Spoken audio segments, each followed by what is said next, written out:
This new case is being described by the homeowner as next level squatting. She and her husband say the person inside is posing as the new owner with both. What's next level squatting? Next level squatting sounds like they're super squatters. And now I'm interested to see this even more. Like, what is that next level? Mortgage documents.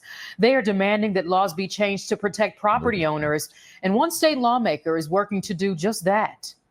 Since Thursday, we have been fighting to get these people out of our property. Standing in the rain, practically begging a stranger to move out of their home. Marcia and Carlton Lee. Wow, that face it says it all. Really, it's written on both of their faces. When this type of squatter situation happens, somebody essentially will, break into your property and pose as a buyer or a owner or, a renter.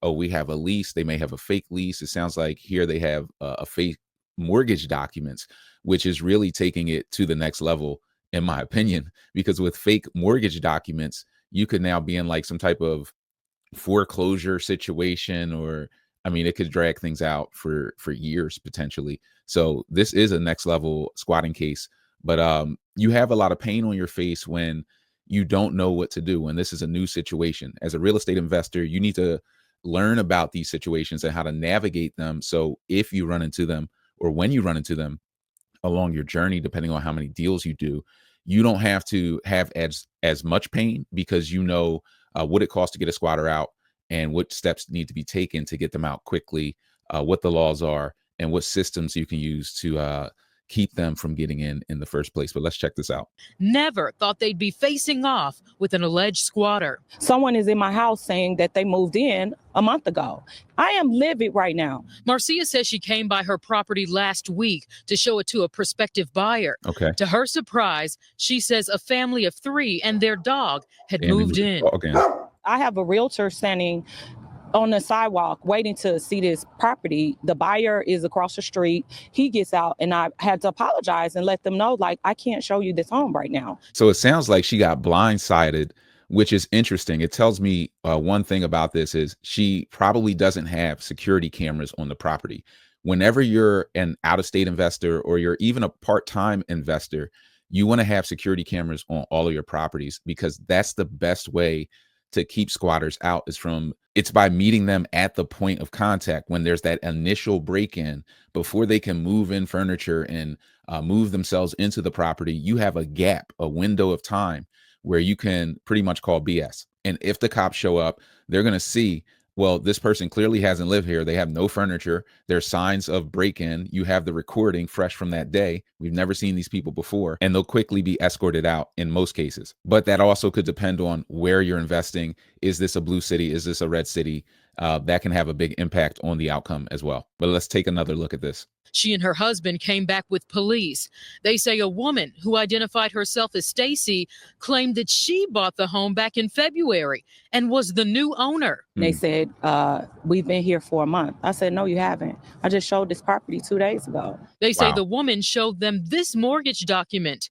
But after looking closely, Marcia says she noticed the property pin was inaccurate. Wow.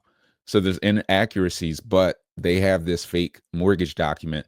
And what will happen is these people will get into the property, and then when you confront them, they're like, well, I've been scammed. Somebody scammed me, and you don't know if that's true or not.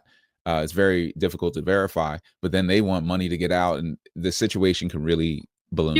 The ABC7 I-Team did some digging and learned the pin matches a house in Country Club Hills, not this Southside property. This documentation is not valid. So she's trespassing on my property. But the couple says police still wouldn't remove them. Oh, you're both victims. We can't make her get out. They're laughing at me as they're telling me that this is a civil matter. Wow. We saw your story before. You said the cops laughed at her, which, maybe they did, maybe they didn't. We weren't there to see, but in any event, it's just very painful. You want the cops to show up and just get this person out. But the reality is the cops aren't there to be judge and jury and executioner. They're not there to do that level.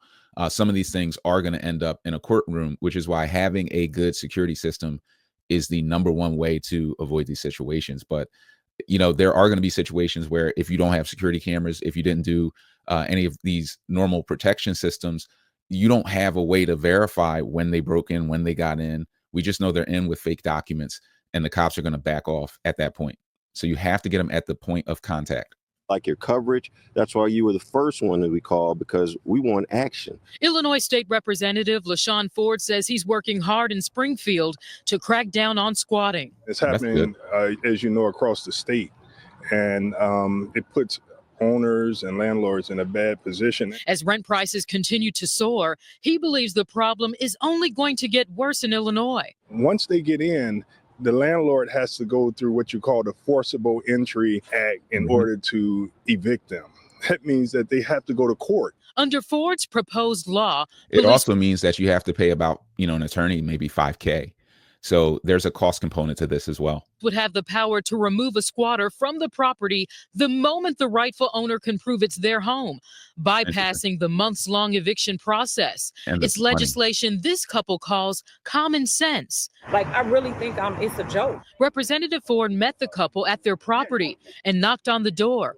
But you need more representatives like this as a real estate investor, right? You love a representative that will step in and say, yeah, we want to make things better. We want to make a squatter ejectment process better to protect the investors, because the investors are out there, me and you, building communities, making neighborhoods safer, putting better properties in the community, getting rid of blight. So we're doing a lot of things, but we need representatives like this who can just help us to be fair. I mean, look, people get scammed, different things happen, but it is fair for the owner of the property, especially somebody who's poured in to build the community, to be able to reposition that asset however they see fit without having to go through, an 8-month process when it's obvious, or could be very obvious to everyone, who the actual owner of the property is. To speak with the woman inside. No one would come out to speak with us. The couple says they are at their wits' end. Man, they're but furious. One thing they won't be doing is paying the people to leave. The first thing that they asked my husband when we walked up to the door with the police that first night was, are you going to give us our $8,000 back? I spent $150,000 to rehab this property, to let somebody else come in this property and tear my property up and tell me it's theirs. Yeah, I'm upset. Wow, she dropped $150K into this deal, and they want another $8K to get out. Some people will pay that. Some people will say, well, I have to pay the attorney $5K, and then I have to wait 8 months. So maybe the $8K, I just give them the money, they get out cash for keys. And most people will get out for far less. Most people will cash for keys for $1,500, maybe $2,500. People will get out for less. I've seen people jump out cash for keys for $500, $300, or some people will just leave. So don't think you have to pay exorbitant amounts, but cash for keys can speed things up for you as a real estate investor, depending on your exit and how much money that deal is worth for you. So guys, we'll wrap it up here. Stay locked into the 24/7 Cash Flow University, where we leverage real estate to break free from the 9 to 5. I'm Brian Grimes, your real estate mentor. Like, comment, subscribe. Share this with anybody who you think will get value. I'll see you guys on the next one.